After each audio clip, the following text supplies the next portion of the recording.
Irmãos, hoje pela manhã, e já há algum tempo eu tenho tocado nesse assunto, e tenho falado acerca de uma característica que é inerente à vida cristã e não há como escapar dela. A vida em Cristo, a vida cristã, ela é definida por Jesus e ela é descrita por Jesus como uma vida que demanda sacrifício. É interessante a gente pensar, e quando você lê os evangelhos, leia o convite de Jesus para aqueles que o ouviam: tomar a cruz, negar-se a si mesmo. São conceitos que Jesus quer ensinar para aqueles que se lançam e aceitam o desafio de serem discípulos de Cristo, de irem após Cristo Jesus. E é curioso que se a gente passa a entender o que é o Evangelho, o que é a vida cristã, você vai perceber que não há meio termos. Pois a palavra nos ensina que Jesus nos diz que quem comigo não ajunta, espalha. Quem não é por mim, é contra mim. Isso é fato e é inerente à vida cristã. O primeiro mandamento, quando Deus, nessa caminhada em direção à terra prometida, e que Deus está ali concretizando as promessas feitas a Abraão, e ele está arrancando esse povo de uma terra de escravidão, e chega diante desse povo para fazer aliança com esse povo e dar as diretrizes para esse povo dessa aliança. O primeiro mandamento é: não terás outros deuses. Não é possível ter outros deuses pelo simples fato de que outros deuses não há. Não terás sobre você nenhum outro Deus, porque tudo aquilo que não é Deus e arroga sobre si status de divindade vai te escravizar.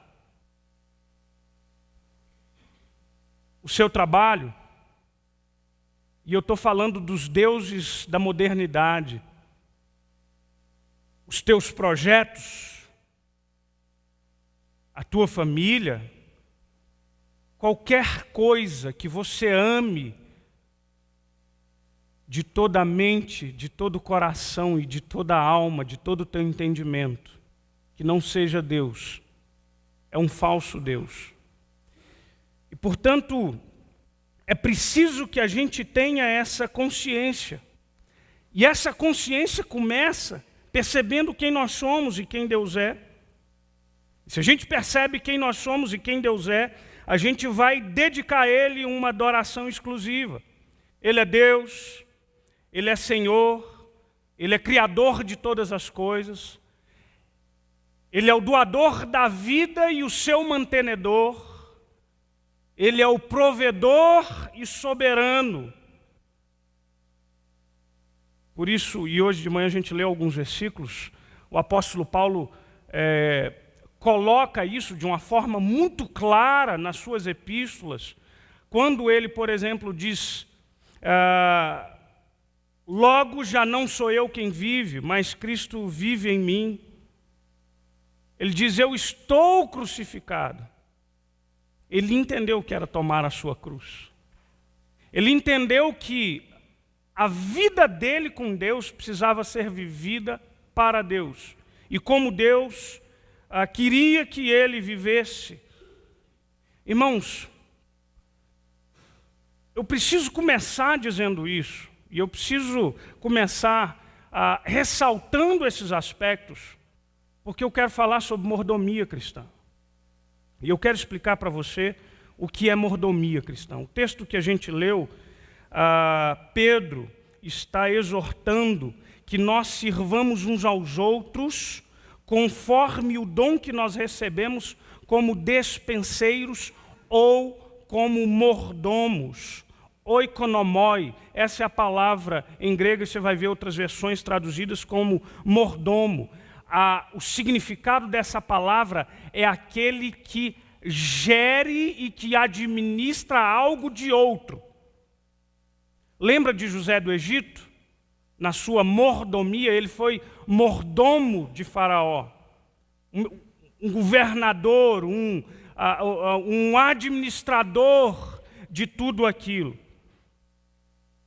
O texto que nós lemos de Tito está falando, e ali há uma mensagem específica aos presbíteros, que eles sejam irrepreensíveis como dispenseiros de Deus. E aí a Bíblia descreve uma série de características. Você está entendendo o que a Bíblia está dizendo, e a compreensão de Pedro é: tudo aquilo que você tem, tudo aquilo que você não é primariamente seu. Todos os seus dons, a sua vida, não pertence a você. E esse é um básico princípio cristão. Ser mordomo daquilo que a gente tem, mordomo da vida, é entender isso. É entender que tudo o que Deus te deu, e eu quero que você entenda que é tudo, absolutamente tudo. Tudo. Você sabe que nós nos acostumamos, existem o que a gente chama de graça do ordinário, né? Quantas vezes você já orou agradecendo pelo ar que você respira? Você já orou por isso?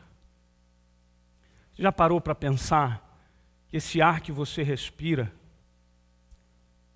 é dom da graça de Deus para você? Já pensou se o governo cria mais uma autarquia cobrando 1 metro cúbico do oxigênio respirado por você? Você está enrolado, não está? Já pensou se Deus te manda uma fatura dessa? Hein? Já parou para agradecer? Você já parou para perceber que, enquanto você adentrou aqui, já algumas centenas de batidas do seu coração?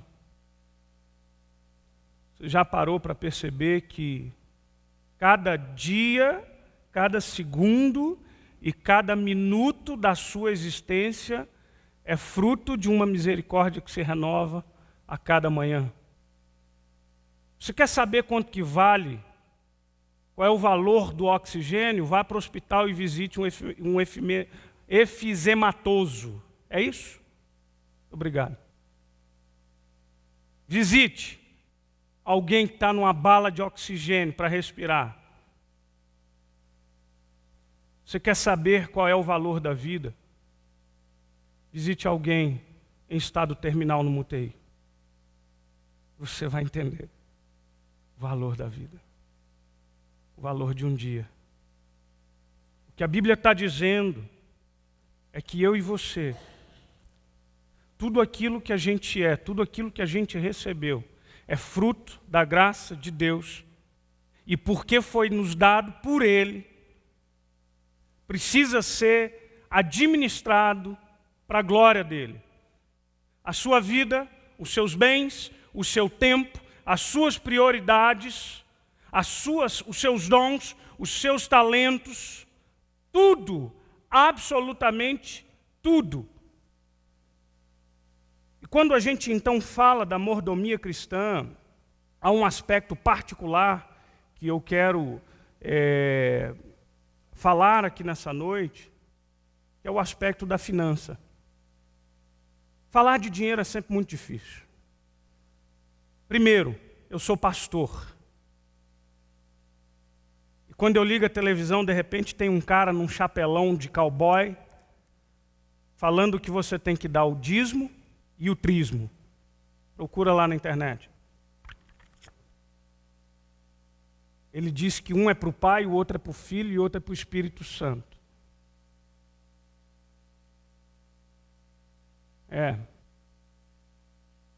Você tem um sujeito dizendo ou dá ou desce. Perdoa a linguagem. Estou reproduzindo uma fala que caiu em rede nacional há alguns anos atrás. Falar de dinheiro é sempre difícil, porque uma igreja falar de dinheiro, existe tanta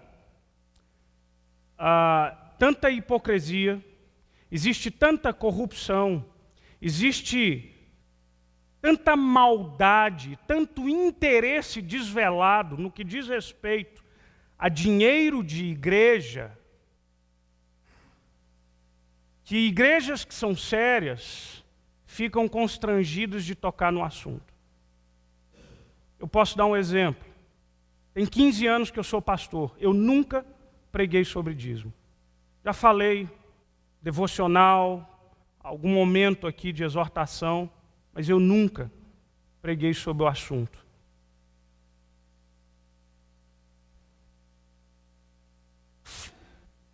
O estigma que está aí fora e que nos cerca, que nos persegue, que levanta piadinhas jocosas, está tão relacionado com essa questão financeira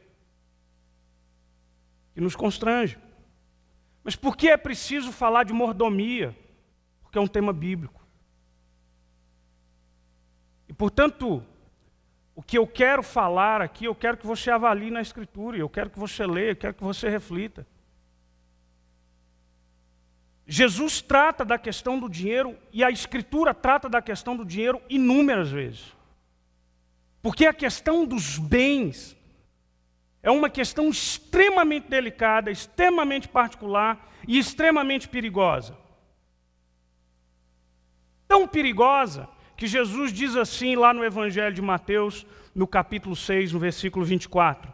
Ninguém pode servir a dois senhores, porque ou há de aborrecer a um e amar ao outro, ou se devotará a um e desprezará o outro. Não podeis servir a Deus e as riquezas. Entenda uma coisa, não há nada prioritariamente ou inerentemente mal no dinheiro. O que há de mal e o que é perigoso é o poder inebriante e sedutor que o dinheiro tem sobre as nossas vidas. O dinheiro tem o poder de nos dar uma falsa sensação de conforto. Eu estou doente, eu pago a conta e vou para o hospital. Eu estou cansado, eu pago uma passagem e tiro férias. E é interessante que em uma cultura midiática como a gente, e em uma cultura tão materialista como a gente corre um risco muito grande. Quinta-feira eu fui ao dentista e todo dentista tem um cantinho com a revista Caras, né? Não tem? Eu normalmente levo um livrinho quando eu vou ao dentista, mas como eu pensei, vai ser rápido, eu não vou levar nada. Aí cheguei lá e sentei. Espero aqui, espero acolá, cadê o doutor? Nada do doutor. Aí eu olhei para o lado, tinha uma revista Caras, falei, me dá isso aqui. Aí eu começo a folhear aquela revista. Todo mundo é bonito, gente. As casas. Aí eu já começo a ter uma sensação ruim aqui dentro de mim. Começa a ver uma sensação de pobreza. Gente do céu, eu sou pobre demais. Porque você vê o cara andando numa limusine com piscina, você fala assim, eu sou quebrado demais. O dinheiro ele é tão perigoso, e ele é tão perigoso que agências evangélicas apontam que dos grupos menos alcançados do mundo, dentre algumas etnias, por exemplo, no Brasil, quilombolas, alguns grupos indígenas, estão os mais ricos dos mais ricos. Por que essa gente não quer saber de Deus? porque eles já servem um Deus. Eu costumo dizer, é super clichê, mas é pura verdade. Dinheiro é um excelente servo, é um péssimo patrão. Irmãos, e não tratemos com hipocrisia, o dinheiro traz as suas benesses, sim. Agora Jesus alertava para o tamanho perigo, porque o dinheiro era Deus para muita gente. Não é possível servir a dois senhores. Não é possível. Olha o alerta de Timóteo, por exemplo, de Paulo a Timóteo, lá na primeira epístola de Paulo a Timóteo, capítulo 6, versículos 9 e 10. Ora, os que querem ficar ricos caem em tentação e cilada, e em muitas concupiscências insensatas e perniciosas, as quais afogam os homens na ruína e perdição. Porque o amor ao dinheiro é a raiz de todos os males. E alguns nessa cobiça se desviaram da fé e a si mesmos se atormentaram com muitas dores. O amor ao dinheiro é a raiz de todos os males. Muito cuidado. Muito cuidado. Jesus, certa feita,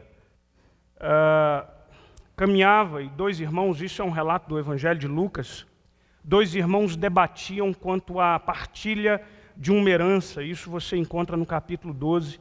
E esses irmãos se aproximam de Jesus, pedindo que Jesus lhes fosse uma espécie de juiz, que opinasse no que diz respeito à partilha daqueles bens. E Jesus começa dizendo, lá no versículo 15 do capítulo 12 do Evangelho de Lucas: tende cuidado e guardai-vos de toda e qualquer avareza, porque a vida do homem não consiste na abundância dos bens que ele possui. Você não é o que você tem. Você não é medido, você não é avaliado, o seu caráter não é sinônimo e não pode ser mensurado pela quantidade de bens que você possui, porque isso não quer dizer nada diante de Deus. Nada. Nada. Na cultura que a gente vive, irmãos, nós vivemos e temos aqui, a gente está diante de uma geração que experimenta benesses as quais muitos de vocês jamais imaginaram. Não é verdade? Eu penso que nós já proporcionamos para as nossas filhas muito mais do que um dia eu pensei que nós mesmos teríamos. E eu estou falando de coisas que para mim são simples, mas eu tenho uma casa que a gente tem TV a cabo, iPad. O meu primeiro computador foi um PC quando eu tinha 19, 18 anos de idade. Quando eu consegui uma internet, ela demorava meia hora para ligar e ela ficava fazendo... Lá em casa tem Wi-Fi.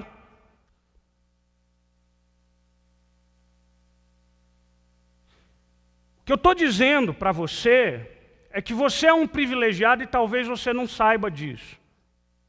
E todas as vezes que eu me dei conta que eu tenho que glorificar a Deus por tudo que eu tenho, e tenho muito mais do que jamais imaginei ter, é quando a gente vai e convive com pessoas que têm muito menos do que você. Faça uma viagem missionária. Converse com alguém catando comida no lixo para comer. Visite um bolsão de pobreza do nosso país. Você não precisa ir longe daqui de Brasília, não. Vai aqui no Sol Nascente, onde a igreja está ajudando um trabalho de escola de inglês. Vai lá. Converse com meia dúzia de mães. Faça uma visita na Estrutural. Visite o Vale do Jequitinhonha. Eu me lembro a primeira vez que eu fui em Santa Luz do Piauí. Tomei banho de canequinha.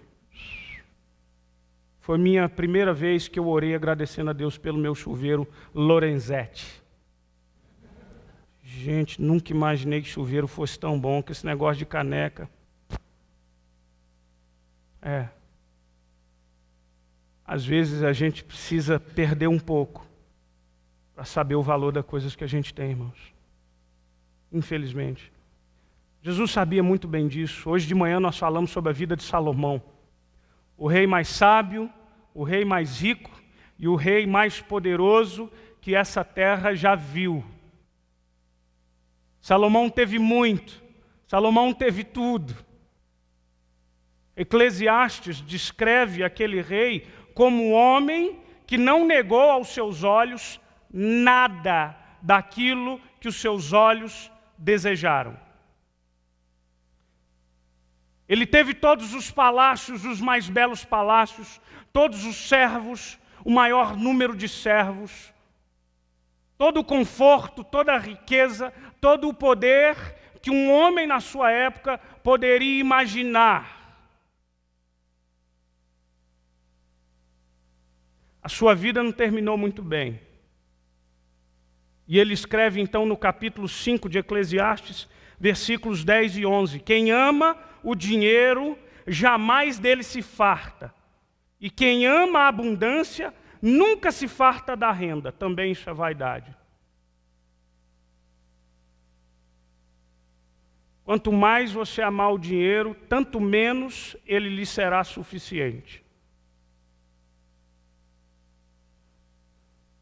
Portanto, a Bíblia aborda essa temática. E o princípio da mordomia, e eu quero falar especificamente da questão da mordomia financeira, ela está fundamentada no pressuposto de que Deus é o dono de tudo. Deus é o dono de tudo e de todas as coisas. Vida, dons, talento, recursos financeiros, tudo é dele.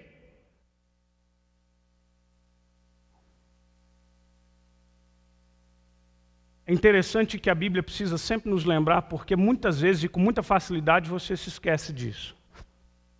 Se esquece tanto disso, que se a sua saúde vai embora, a gente tem uma certa dificuldade de cantar que Deus é bom. Mas a sua vida não é dele?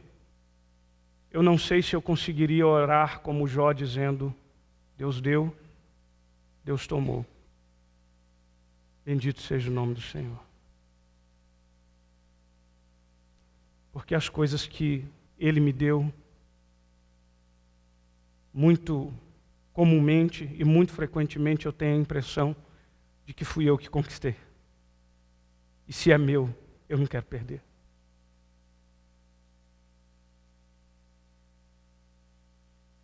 Eu me lembro que 9 anos atrás, as nossas meninas recém-nascidas, eu estava aqui nessa igreja antes de ir para o Canadá, e eu vivenciei um dos momentos mais dolorosos e mais incompreensíveis da minha vida, foi quando nossos 2 irmãos queridos perderam 2 filhos num acidente de carro, vocês sabem muito bem disso.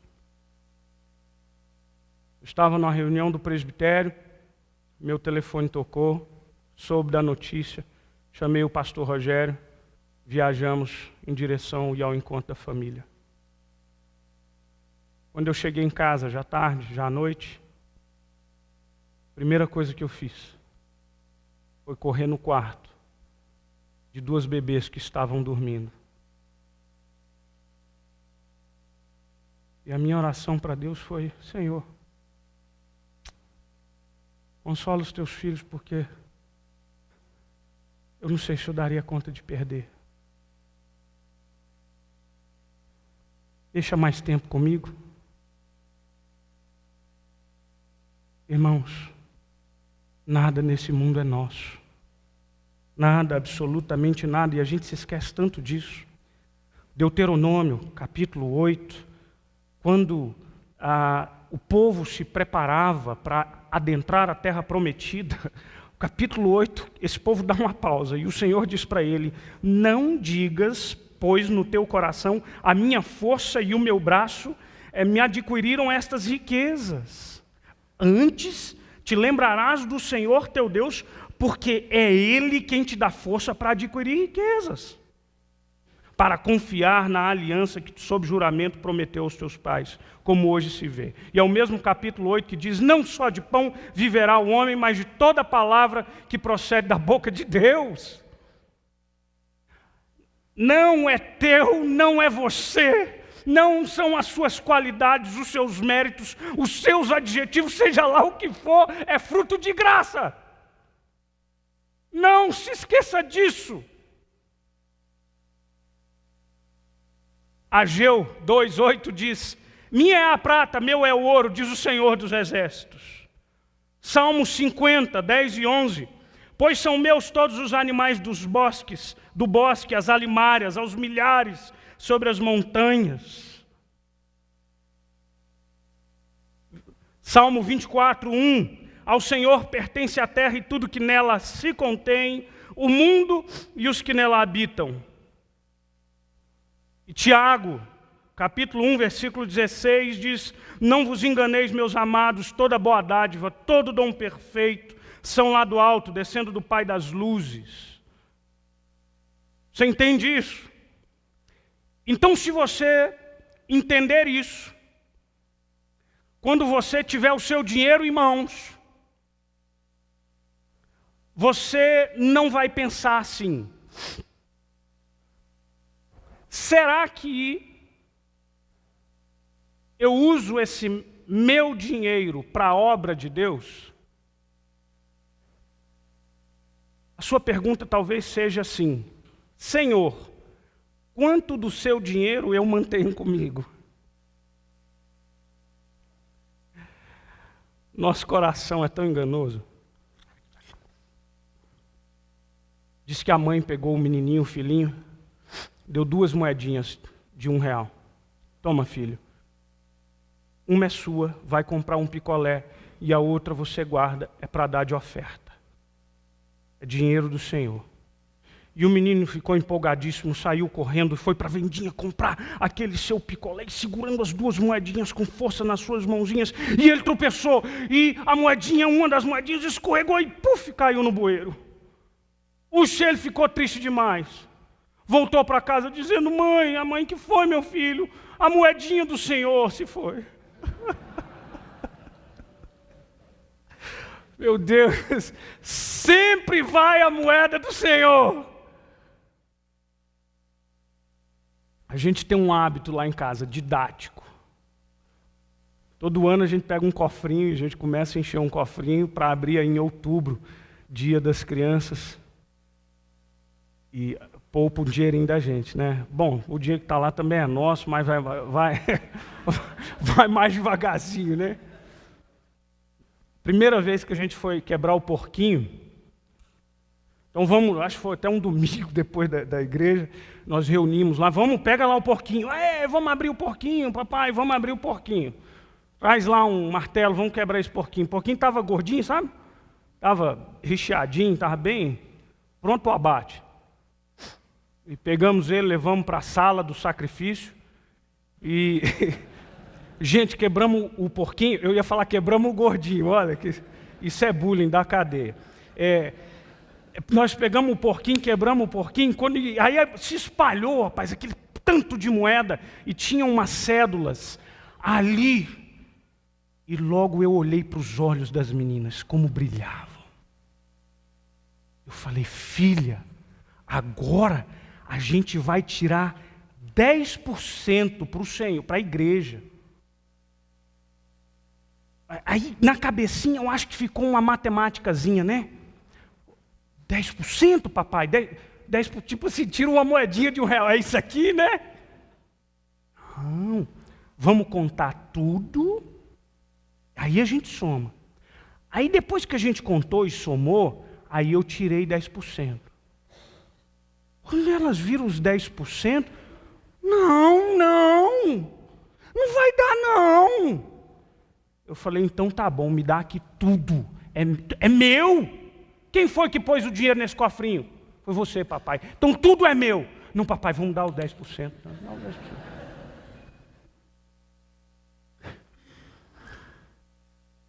Se a gente...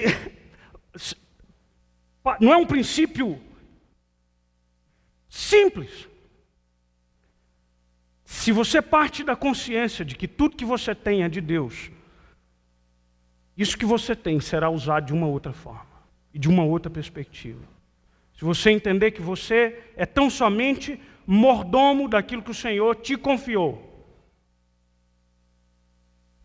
Segundo aspecto, e aí eu quero falar especificamente de dízimos, e eu quero pedir que você abra sua Bíblia em um texto que tem sido tão questionado, e eu queria que a gente lesse a Escritura, Malaquias capítulo 3, e que a gente buscasse entendimento desse texto aqui, alguns esclarecimentos importantes a serem feitos que diz respeito ao dízimo. Malaquias capítulo 3. Eu preciso ler, não lerei todos os versículos, lerei do versículo 16 até o versículo 12. Malaquias, profeta Malaquias, esse é facinho de você achar. Se você for para Mateus, você volta mais um pouquinho, você vai cair lá em Malaquias, tá bom? Malaquias capítulo 3, versículos 6 a 12. Diz a palavra do Senhor, porque eu, o Senhor, não mudo. Por isso, vós, ó filhos de Jacó, sois consumidos. Desde os dias dos vossos pais, vos desviastes dos meus estatutos e não os guardastes. Tornai-vos para mim e eu me tornarei para vós outros, diz o Senhor dos Exércitos. Mas vós dizeis, em que havemos de nos tornar? Ou seja, em que havemos de mudar, de retroceder? Roubará um homem a Deus? Todavia vós me roubais e dizeis, em que te roubamos? Nos dízimos e nas ofertas. Com maldição sois amaldiçoados, porque a mim me roubais, vós a nação toda. Trazei todos os dízimos à casa do tesouro, para que haja mantimento na minha casa. E provai-me nisto, diz o Senhor dos Exércitos, se eu não vos abrir as janelas dos céus e não derramar sobre vós bênção sem medida.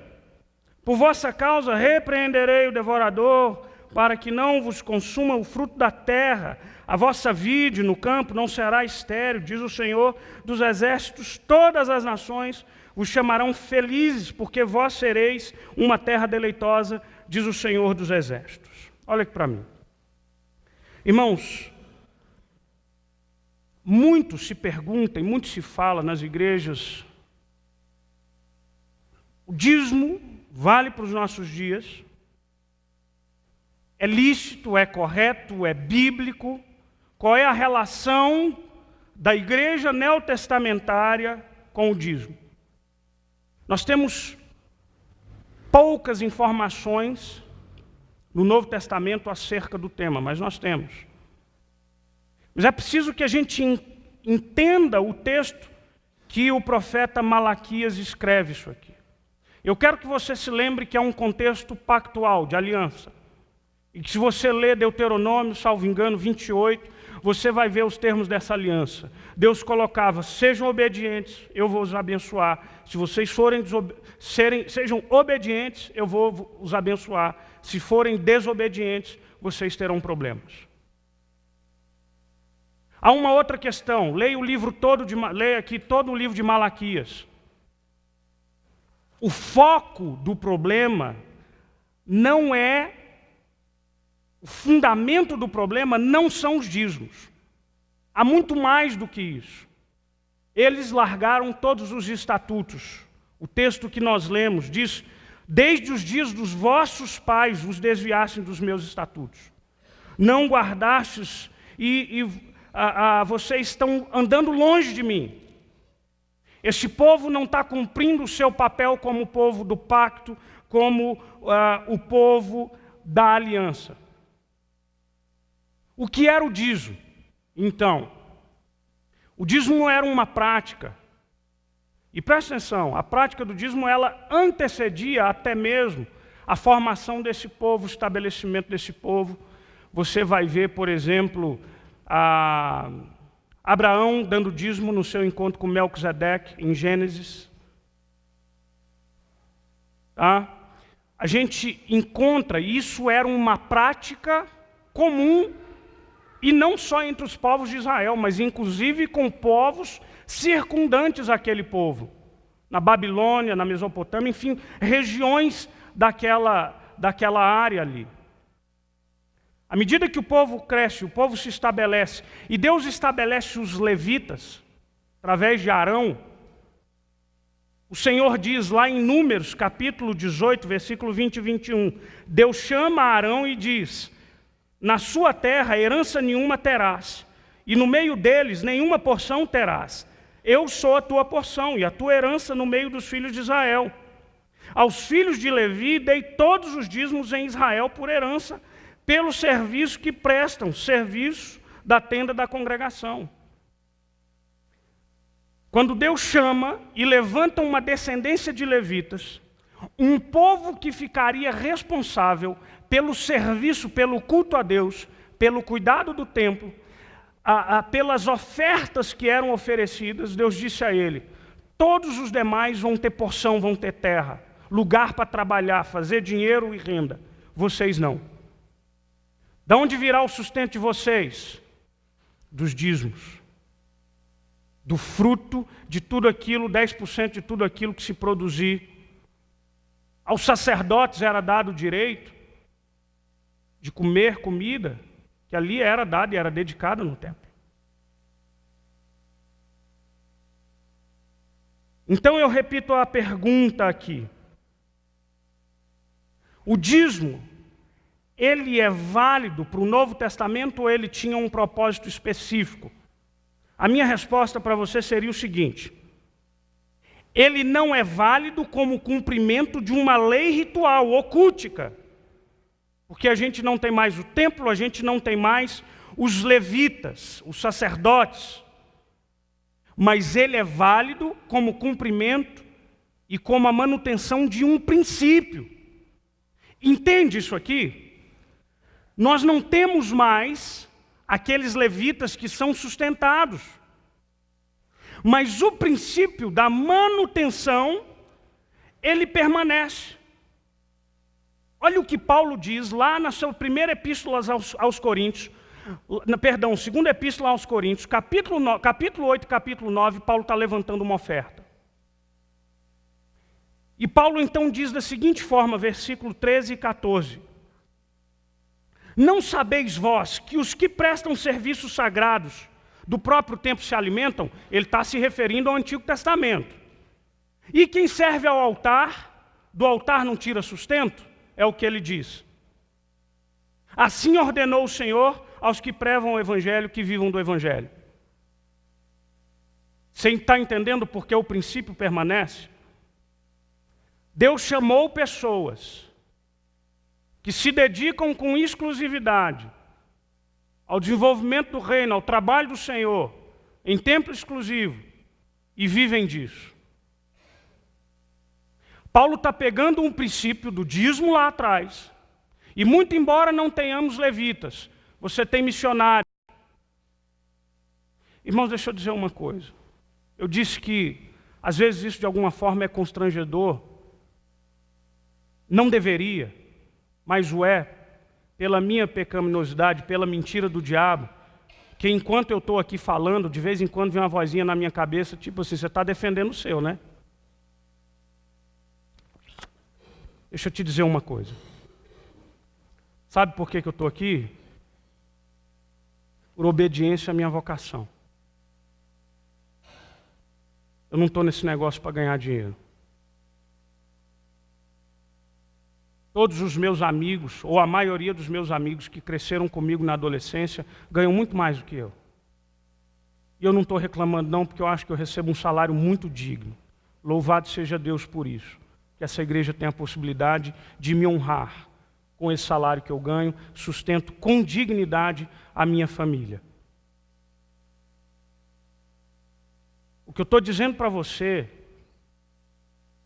é que eu conheço pastores, homens de Deus, que poderiam estar fazendo muito mais dinheiro fora, e estão gastando a sua vida, o seu tempo, a sua paciência, a sua saúde em prol do Evangelho do Reino de Deus. Isso não é mérito de nenhum de nós, é simplesmente obediência àquele que chamou, vocacionou, capacitou e sustenta cada um de nós. E se a igreja de Jesus não entender que é necessário esse dinheiro, como é que a gente vai sustentar os pastores? E os missionários? O apóstolo Paulo dizendo lá em Timóteo, devem ser considerados merecedores de dobrados honorários os presbíteros que presidem bem, com especialidade os que se afadigam na palavra e no ensino. Pastores,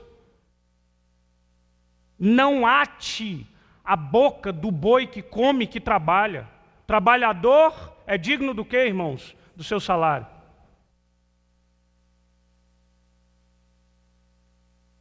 Existe um princípio aqui, que continua. Porque essa igreja, a igreja de Jesus, ela precisa caminhar. Ela precisa caminhar.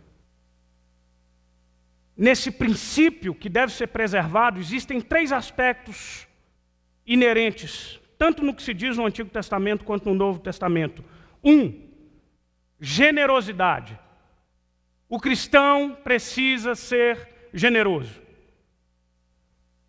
Generosidade. Sabe o que o apóstolo Paulo, aí no mesmo capítulo de Coríntios, no capítulo 8, segundo aos Coríntios, ele diz, quando ele está pedindo uma oferta para a igreja, ele está dizendo, Cristo é rico e se fez pobre por amor de vocês. Por favor, sejam generosos e ofertem. Irmãos, deixa eu te dizer uma coisa, sabe quem são as pessoas mais generosas que eu já encontrei? São as pessoas, talvez as que menos têm. Eu me lembro que em 2011 nós estávamos no Canadá, a gente veio ao Brasil, enfim, sei bem se foi essa ocasião, o Osni, um período que eu encontrei o pastor Osni, missionário. Osni vive de oferta. Eu preguei lá na região, lá em Limeira, e depois eu tive a oportunidade de encontrar com ele, para a gente bater um papo. Quando eu estou indo embora, ele bota um envelope no meu bolso. Falei, o que é isso? Uma oferta para você. Eu falei, você é doido? É o que, Osni? Oferta para você. Eu falei, cara, você é missionário. Essa é uma oferta para você. Bom, eu também não questionei muito ele, porque eu estava bem precisado também.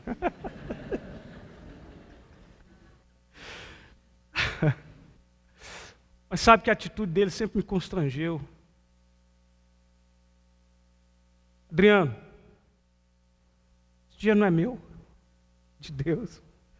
Ele que me sustenta. Irmãos, o princípio da generosidade. E presta atenção, eu não estou falando aqui, generosidade é ato gratuito. Não dizime por troca, porque Deus não aceita isso. Não faça isso.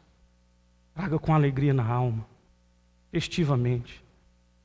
Ensine isso aos seus filhos. Aprenda a generosidade. Saiba que você tem muito mais do que a maioria dos habitantes desse planeta. Generosidade é uma marca do cristão. Você sabe que o problema maior, entenda uma coisa, irmãos, eu estou falando de mordomia. O problema maior daquele que não dizima ou que não oferta, não é o dinheiro. É aquilo que motiva, ou aquilo que me impede de fazê-lo. O que está no seu coração que impede você de fazê-lo?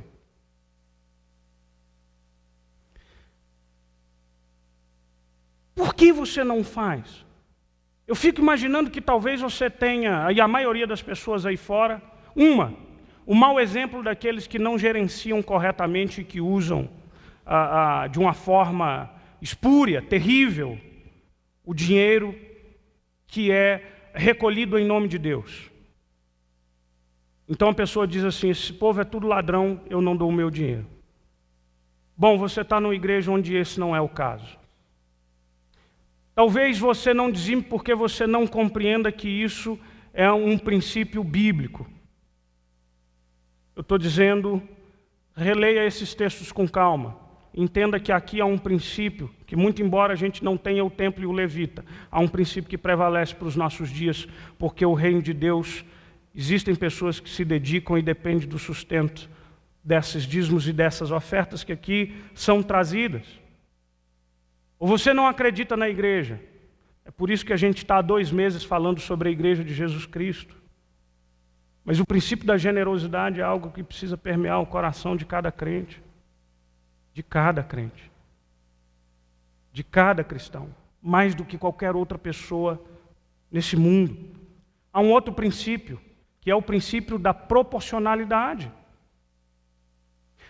Você pode estar pensando assim, como a minha filhinha pensou quando quebramos o porquinho. 10% é muito. Deixa eu dizer uma coisa para você.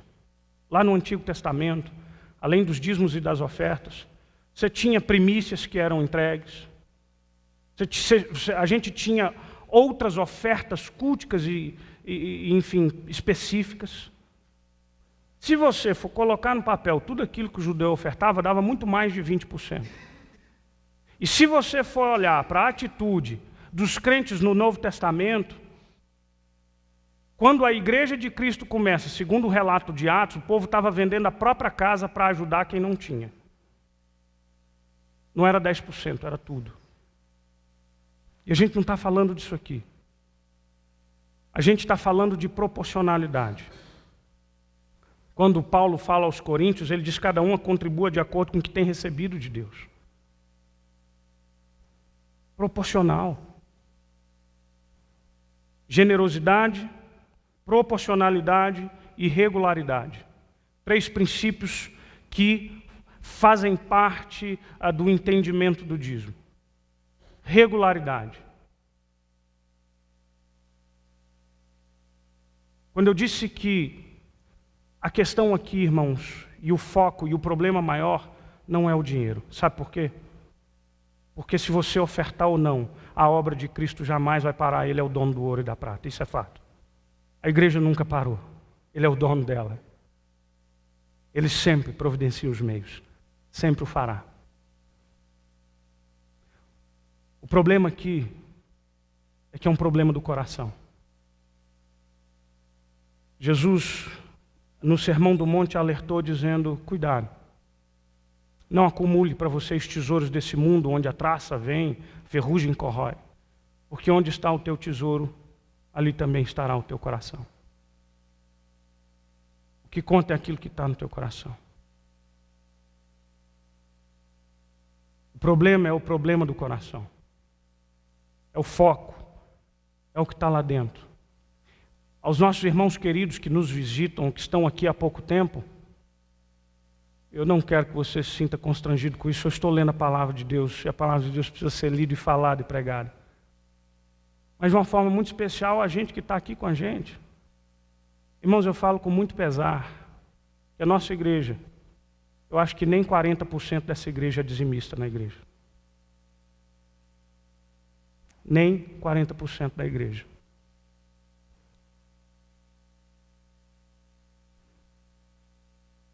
E eu quero dizer para você que não é fácil dar um dízimo, é um ato de fé, ou a sua oferta.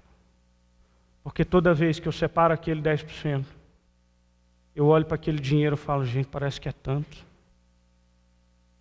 Mas se eu for trocar, manter os 10% e dar os 90%, eu vou ver que é pouquinho. Mas toda vez que eu faço, e não faço por mérito, mas o meu coração de fato se enche de alegria. Se enche de alegria. 40% dessa igreja sustenta toda a igreja, todos os seus trabalhos, todos os seus missionários, todos os seus pastores, todos os seus projetos. Menos de 40% da igreja. E a minha pergunta é, por quê? Por quê? Talvez seja um problema no coração, que a gente tem que colocar diante do Senhor. É difícil para mim falar isso aqui. É difícil para mim falar de dinheiro. Mas facilita quando eu abro a palavra e eu vejo tantos princípios de vida para nós. E a exortação de Deus para a minha vida. Para a minha vida. Eu queria que você fosse para casa. Eu queria que você refletisse nisso. Generosidade, proporcionalidade e regularidade. Pense nisso. A forma como você gere a sua vida, o seu tempo e o seu dinheiro dizem muito acerca de quem você é. Porque onde está o teu tesouro, ali também estará o teu coração.